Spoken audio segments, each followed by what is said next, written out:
Veus, el llibre s'estructura en dues parts ben diferenciades. La segona, comencem a l'inrevés, però és la que fa referència pròpiament a la colla de Castellers de Vilafranca en la seva primera època, que, com ja saps, va anar vestida amb camises de color rosat. I llavors em va semblar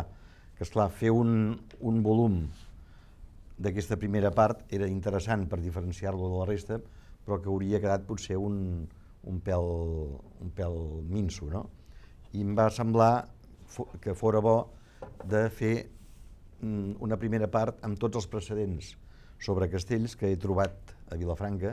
d'exhibicions, de poesies, d'escrits, de tot el que he trobat en matèria de castells, que no pretén ser un recull exhaustiu, però gairebé,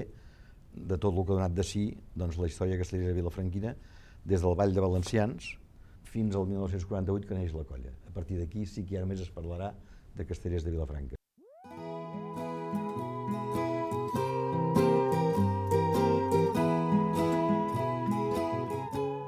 Jo des de petit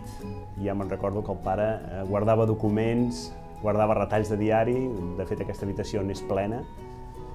sempre parlant de l'any que es pogués escriure la història dels castellers.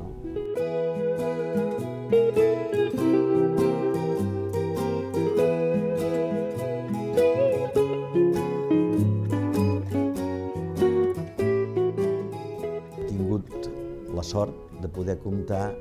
amb dues coses que, d'alguna manera, han servit una mica com a fil conductor per fer la segona part del llibre, que és la dedicada als primers anys de la colla.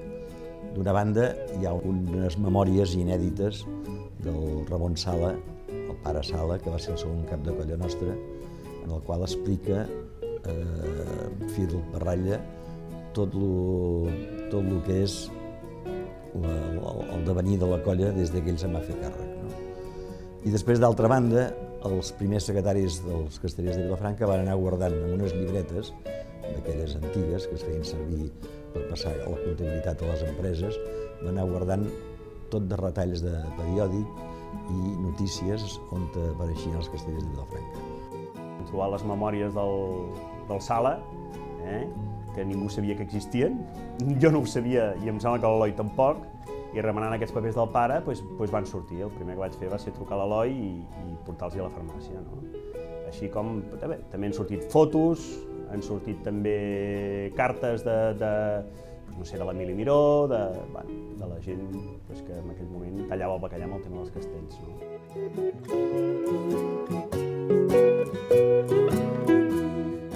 No només havia de ser un llibre que tingués la història dels castells, dels castellers, sinó que fos un objecte de regal i un objecte de prestigi de la colla també. Vam començar a buscar quin era el tamany màxim de màquina, de paper, per aprofitar al màxim, i vam arribar a la conclusió que era 22,5 per 32,5, que s'aprofita el paper, queda mig centímetre per les creus de tall, i ja ens sortia molt el format.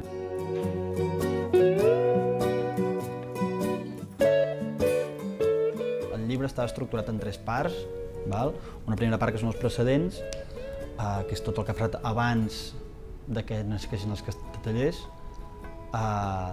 del 48 al 56, aquesta seria la segona part, i després hi havia una informació que eren les columnes, que l'Eloi en deia les columnes, que són personatges destacats significatius de la colla o inclús anècdotes que haurien de tenir un caràcter com d'article relacionat.